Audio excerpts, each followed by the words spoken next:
journal vous est offert par le FPI, Fonds des promotions de l'industrie, votre partenaire privilégié pour la réussite de vos projets.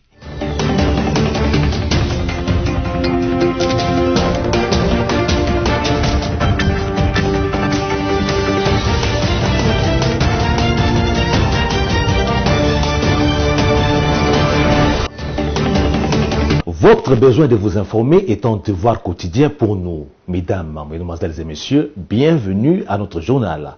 En voici les principales articulations. Dans les Émirats Arabes Unis, depuis hier lundi, le président Félix Tshisekedi a assisté à l'Expo Dubaï ce mardi. Et puis, célébrer le 22 mars de chaque année, la journée mondiale de l'eau vise à lutter contre la crise d'eau partout à travers la planète. Enfin, les états-majors de partis politiques se sont mis debout pour la révision constitutionnelle sans tous y aller avec les mêmes termes. Expo Dubaï 2020 dans les Émirats Arabes Unis. Apprenez que c'est depuis hier lundi que le premier citoyen congolais s'est envolé pour la luxueuse ville de Dubaï où aujourd'hui mardi 22 mars, il a assisté à la journée nationale de la RDC. L'occasion lui a ainsi été donnée non seulement de montrer combien rayonne la culture congolaise, mais aussi de faire découvrir au monde, outre l'esprit innovateur et créatif du peuple congolais, toute la diversité de son potentiel culturel. Suivez un extrait de son discours. Son Altesse Al-Nahyan bin Mubarak Al-Nahyan, Excellence Shah Nahyan bin Mubarak Al-Nahyan, President of the Organization of the Exposition Dubai 2020, distingués invités, mesdames et distinguished messieurs, guests, ladies and gentlemen, je voudrais, avant toute chose, first of all, au nom on du behalf peuple congolais of the Congolese et au people mien propre, and on my own, exprimer mes I would sincères like to express my remerciements sincere et ma thanks profonde gratitude au and deep gouvernement gratitude to the des government Émirats Arabes Unis of the pour United Arab l'hospitalité, Emirates for their hospitality, considération ainsi que consideration l'attention dont a and bénéficié mon attention pays that my au country cours has de cette received exposition during universelle this World Dubaï 2020. Expo Dubai 2020. Je voudrais également saluer la I qualité would de also l'organisation de cet like événement to grandiose salute the quality of the qui a organization of été this un grandiose event, véritable lieu which today, privilégié de in the rencontre, closing phase, un has been a real privileged pour place les for échanges meeting, sur la a culture et les crossroad of exchanges ainsi on que culture and pour the les arts, opportunités as well d'investissement for opportunities chacun of des investment pays for ici each of the représentés. countries represented here. Cette exposition fut également This exhibition une occasion was de relever also les défis an auxquels opportunity notre planète to take fait up face challenges pour that la our survie planet de is facing l'humanité. for the survival of humanity. Mesdames et messieurs, distingués Ladies invités, and gentlemen, distinguished la guests, République démocratique du Congo the est honorée Democratic d'avoir Republic of participé à Congo l'Expo Dubaï is honored to have 2020 participated in et d'y Expo avoir 2020 présenté Dubai ses and to immenses have presented potentialités its aussi bien humaines, immense human, cultural, natural culturelles, and economic naturelles, potential économiques aux to visiteurs visitors venus des quatre from coins du all monde over the pour world to découvrir son discover patrimoine its matériel material et and immatériel immaterial à heritage l'occasion de ce grand on rendez-vous the mondial occasion of this great world pour cette meeting. journée nationale. For this National Day, de the la République Pavilion démocratique of the du Congo Democratic Republic of offre Congo toutes les opportunités showcases all existantes the et à existing saisir opportunities dans différents secteurs. and what can be seized in En different ce qui sectors. concerne With particulièrement la regard, in culture, particular, to la culture, rumba congolaise qui vient the Congolese d'être rumba, which consacrée has par l'UNESCO just comme been patrimoine consecrated by the mondial UNESCO as immatériel de l'humanité, immaterial, sera intangible mise à l'honneur heritage of ce humanity. soir. Parlons révision constitutionnelle pour vous dire que son évocation a cessé d'être une rumeur pour devenir une initiative à laquelle tiennent plus d'un état-major des partis politiques. Délice Sanga de l'Envol, Esteve Mikaï du Parti travailliste notamment, tous les députés nationaux ont donné de la voix dans ces sens. Mais est-ce que ces démarches sont actuellement opportunes? Suivez cette analyse de votre rédaction sur cette dialectique. Considéré d'abord comme un ballon d'essai ou de simples rumeurs fomentées par ceux qui veulent anathématiser l'union sacrée dans l'opinion, l'initiative ou la planification d'une révision constitutionnelle est devenue sérieuse avec les dépôts au bureau de l'Assemblée nationale le week-end dernier par les députés nationaux Union sacrée Steve Mbikaï d'une proposition de loi portant révision constitutionnelle. Faisons remarquer au vol qu'il n'est pas le seul à s'être lancé dans cette voie. Cependant, tous les députés qui ont déposé au bureau de la Chambre basse des propositions de loi sur la révision constitutionnelle ne l'ont pas fait en des termes similaires. Steve Mbikaï, par exemple, jette son dévolu sur le déverrouillage du célèbre article 220, proposant même que la durée d'un mandat présidentiel passe à 7 ans. Et Délice Sanga s'illustre par toutes sortes de visées pour éviter à l'avenir notamment des glissements trafiqués. S'il est constitutionnel, permettez l'expression, que la révision constitutionnelle est constitutionnelle, elle ne porte pas cependant sur n'importe quelle matière. Les matières non concernées par toute révision constitutionnelle sont reprises expressis verbis à l'article 220, notamment la durée des mandats présidentiels. Voilà pourquoi les termes de la proposition de loi de Steve Mbikaï sont autrement plus intrigants et étonnants. Il y a aussi l'opportunité d'une révision constitutionnelle en adéquation avec la mécanique de création de lois selon la doctrine, compte tenu de l'évolution des faits sociaux. Ces critères non plus ne militent pas en faveur des élucubrations des apologistes et tenants de la thèse du déverrouillage de l'article 220. En un mot, oui à la révision constitutionnelle dans les termes prévus par la loi mère, mais non aux initiatives motivées non pas par les besoins véritables de toute la nation, mais par l'égoïsme, l'égotisme et l'égocentrisme d'une fraction des politiques qui ont perdu le nord. Assemblée nationale. Ce mardi 22 mars, les élus du peuple ont procédé à l'adoption du projet de calendrier de la session ordinaire de mars, essentiellement consacré à la réforme de la loi électorale. Les détails dans cet élément de Jésus et Kalamba. Les députés nationaux se sont retrouvés ce mardi 22 mars 2022 en plénière.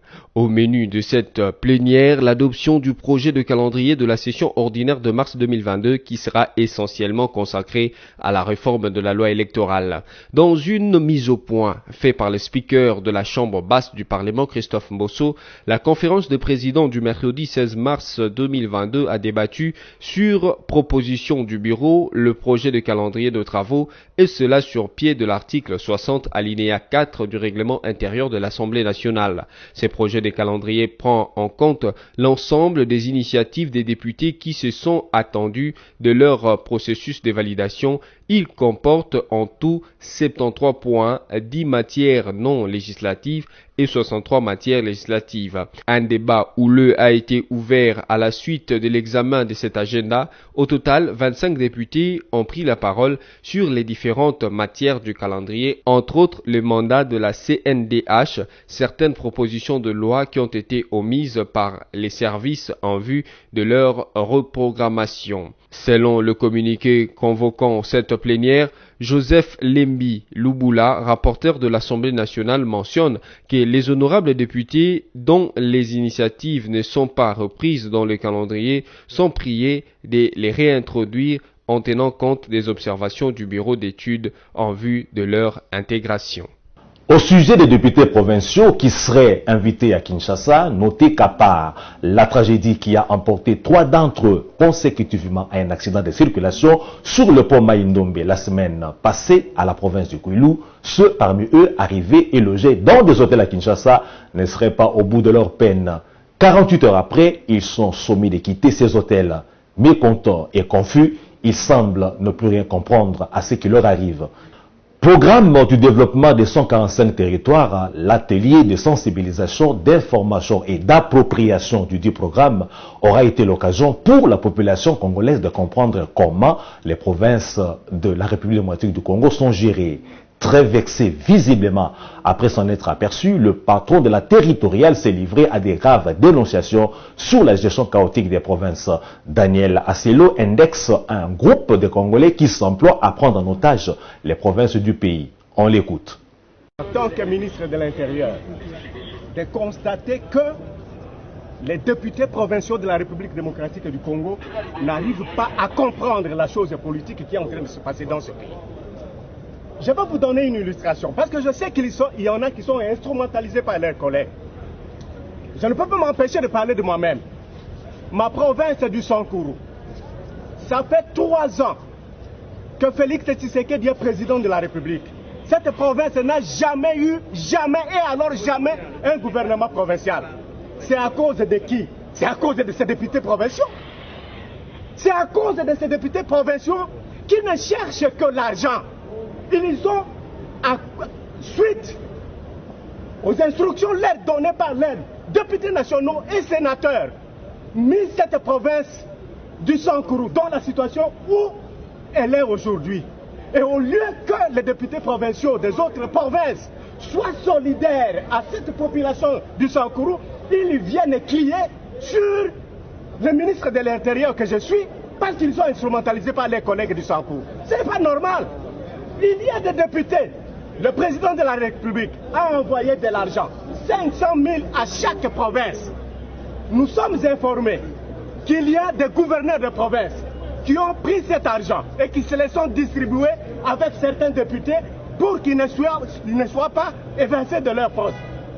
Nous sommes informés qu'il y a, donc, pour les députés provinciaux de la République démocratique du Congo, la stabilité de leur assemblée passe par l'instabilisation, la déstabilisation des gouvernements provinciaux. C'est ce qu'ils viennent de dire et c'est ce qu'ils viennent de faire voir au président de la République. Lorsque eux, ils sont en train de dire au ministre de l'Intérieur que je suis de ne pas m'y mixer dans leur fonctionnement, ils veulent tout simplement dire, monsieur le ministre, donnez-nous l'occasion de déstabiliser tous les gouvernements provinciaux et que nous restons en stabilité. Coopération Belgique-RDC, c'est à Kinshasa, au Pullman Hotel, que le Premier ministre Jean-Michel Sama-Lukonde a ouvert lundi 21 mars les travaux de la mission économique et commerciale belge en République démocratique du Congo. Cette mission des hommes d'affaires belges est à Kinshasa dans le cadre de la semaine économique et commerciale belge en terre congolaise organisée par l'ambassade de la Belgique et la conseillère économique et commerciale bruxelloise, flamande et wallonne. Mercis Mayangela nous en dit plus. Dans son allocution, le chef du gouvernement Jean-Michel Sama-Lukonde a souligné l'importance de cette mission qui va susciter auprès de l'État congolais et des entrepreneurs privés des opportunités d'affaires devant renforcer, d'une part, les partenariats publics-privés et d'autre part, soutenir la volonté de coopérer en vue d'améliorer les climats des affaires en République démocratique du Congo. Je m'en voudrais de tirer hâtivement conclusion sur les retombées de ce grand forum.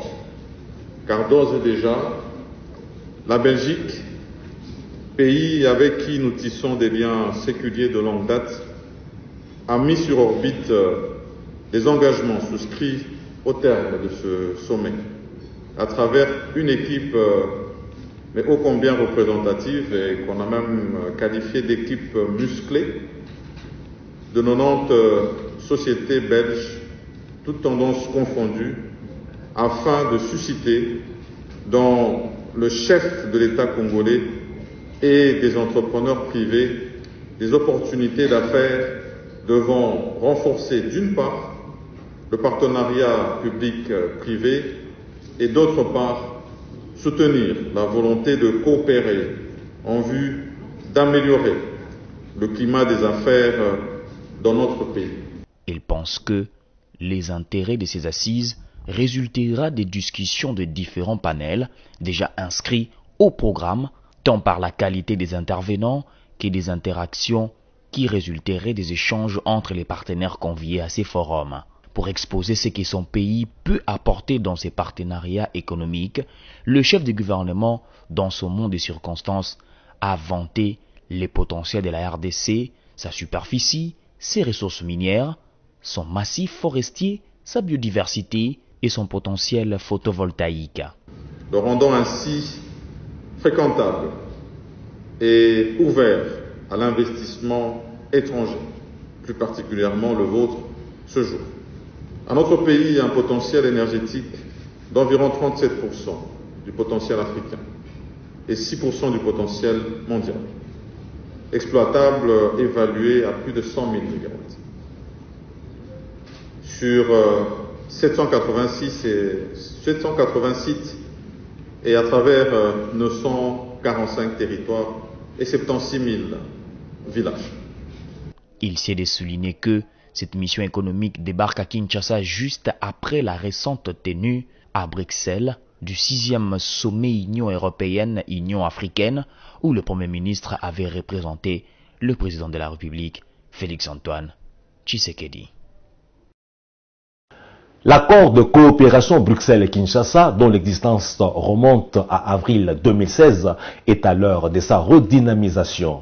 En séjour à Kinshasa depuis le samedi 19 mars, le ministre-président de la région de Bruxelles-Capitale, Rudy Vervoort, et le gouverneur Jean-Denis Ngobila ont procédé lundi 21 mars dans la salle polyvalente de l'hôtel de ville à la signature de l'avenant à cet accord de coopération. Un événement qui a connu la participation de la forte délégation des entreprises belges conduite par le ministre-président de la région Bruxelles-Capitale. Alors cette visite, cette mission fait suite à une rencontre que j'ai eue avec votre président, qui connaît particulièrement bien Bruxelles, et donc nous étions rencontrés lors de sa première visite officielle, et il avait immédiatement lancé l'invitation à ce qu'il y ait une large délégation, à la fois académique, culturelle et économique, qui puisse se rendre ici à Kinshasa. Malheureusement, la crise de Covid a un peu, je dirais, chamboulé le programme et le calendrier, mais enfin on est là et on est très heureux d'être là. Et combien de jours passerez-vous à Kinshasa et quelles sont les articulations de votre séance de travail ici? Alors, je repartirai vendredi prochain au soir et nous allons avoir de nombreuses rencontres. Il y a de nombreuses entreprises à la fois bruxelloises, wallonnes et flamandes qui sont présentes. L'idée est évidemment de développer et d'approfondir nos relations, je dirais, économiques, des investissements réciproques. Et puis au niveau culturel, des échanges, notamment en art moderne et contemporain, une délégation culturelle qui est aussi présente. Et puis il y aura une dimension sociale aussi avec des rencontres que nous allons faire avec des associations sur le terrain. Donc c'est une mission à visage multiple. 22 mars, journée mondiale de l'eau, une journée adoptée par l'ONU depuis 1993 et qui donne l'opportunité à la RDC, pays pourtant naturellement très pourvu en eau douce, mais dont une faible fraction du peuple seulement accède à l'eau potable, de penser à toute la problématique de rendre cette eau potable et disponible aux Congolais de tous les coins du pays. Bénédicte Hassani nous signe ce reportage. L'Organisation des Nations Unies a adopté une journée mondiale de l'eau depuis 1993. Elle est célébrée le 22 mars de chaque année pour lutter contre la crise d'eau partout dans le monde. L'eau, en effet, joue un rôle très positif dans la vie des humains, dans l'agriculture, l'élevage, aussi pour empêcher les réchauffements climatiques. La RDC qui est pourvue de nombreux cours d'eau, mais dont la population peine à accéder à l'eau potable, célèbre cette journée à travers l'interpellation du gouvernement qui doit s'investir pour que les pourcentages du peuple qui a accès à l'eau potable augmentent et que le moyen soit donné à la Régie des eaux pour qu'elle rende disponible l'eau potable dans tous les coins du pays. Tournoi interscolaire de la FIFA, dont la première édition a été organisée récemment à Kinshasa, on en parle encore, cette fois-ci, dans l'aspect gérance de fonds perçus pour la logistique. Et à propos du montant reçu pour la location de bus, le DG des Transco, Tif Chipamba, tire au clair la situation. Assez fié à ses explications, il rendait compte à l'inspection générale des finances de tout ce qu'il faisait. Nous l'écoutons. Transco a perçu en tout 16 000 $, si je ne me trompe pas, 16 000 $, ça fait enseignement primaire et secondaire dollars américains 14 000, location de 40 bus pour une demi-journée samedi. Dimanche, 15 heures, destination navette dans la ville, location 30 bus standard pour demi-journée dimanche, 10 heures, destination navette dans la ville. Ok? Donc toutes sont faites, le nombre de bus loués, c'est le montant que j'ai dit à l'IGF, c'est tout ce que je dis. En tout cas, mes écritures ne m'ont pas renseigné comme tel. Au ministère de l'EPSD, on affirme renseigné que vous avez perçu 120 000 $. En tout cas, je ne saurais me mettre en juge ou même m'improviser juge de ce qu'un ministre dit. Je ne suis qu'un DG, adultéré, n'est-ce pas? Donc ce qu'un ministre dit, moi je ne peux pas le juger. Je ne peux pas m'affronter à ses dires. Moi, je ne réponds qu'à l'IGF sur ce que je fais. Et c'est la réponse que je vous ai donnée. Mon accusé de réception est là, j'ai écrit avec le détail à l'IGF ce que j'ai reçu.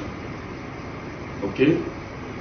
Donc ce que j'ai reçu, j'ai dit à l'IGF, les rubriques qui sont renseignées, j'ai dit à l'IGF. Un bus, on le loue à 510. Un bus. Oui, normalement pour le service de l'État, 500 000. 510 $. Le service de l'État. Ok, 10 bus ça fait 5 100.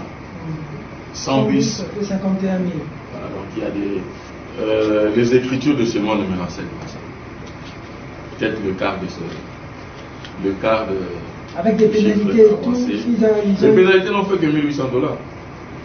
Venons-en maintenant à la revue de presse et c'est Josué Kalamba qui a lu pour nous les médias parus ce mardi 22 mars.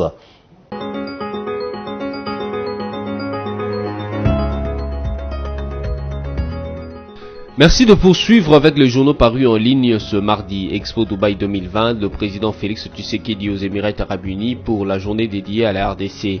Le président Félix Tshisekedi s'est envolé lundi pour Dubaï où il a assisté à la journée nationale de la RDC à l'Expo Dubaï 2020 ce mardi 22 mars 2022. Rapporte une dépêche de la cellule de communication présidentielle parvenue lundi à l'agence congolaise de presse. Selon la source, plusieurs activités sont prévues, notamment la signature des accords commerciaux entre la RDC et les Émirats Arabes Unis. Poursuivant avec Okapi.net qui écrit RDC, les députés divisés sur la question de la révision constitutionnelle. Des avis divergents dans la classe politique, notamment les députés nationaux sur la question de la révision constitutionnelle. Si les uns appuient cette idée, d'autres la rejettent carrément et d'autres encore estiment qu'il y a d'autres urgences que cette question.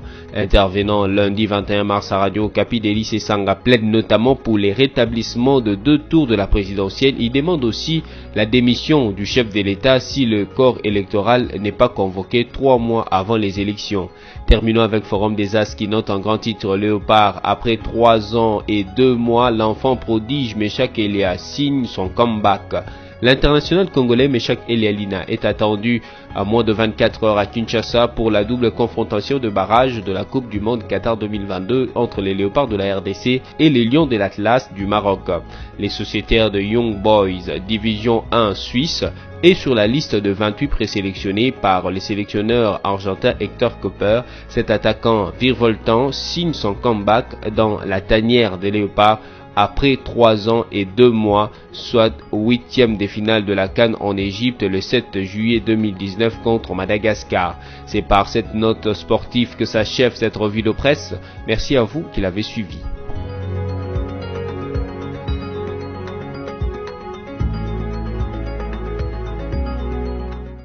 Voilà, après ces survols de médias parus ce mardi 22 mars, le rappel du sommaire pour les téléspectateurs qui nous ont pris en cours de diffusion.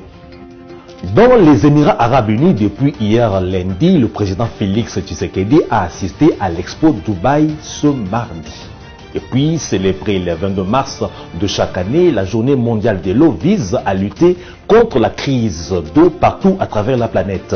Enfin, les états-majors de partis politiques se sont mis debout pour la révision constitutionnelle sans tous y aller avec les mêmes termes.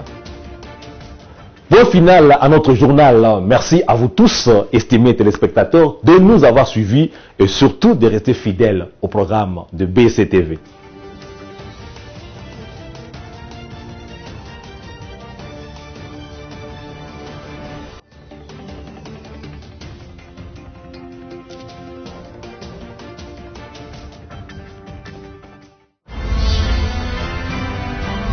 Ce journal vous a été offert par le FPI. Fonds des promotions de l'industrie. Votre partenaire privilégié pour la réussite de vos projets.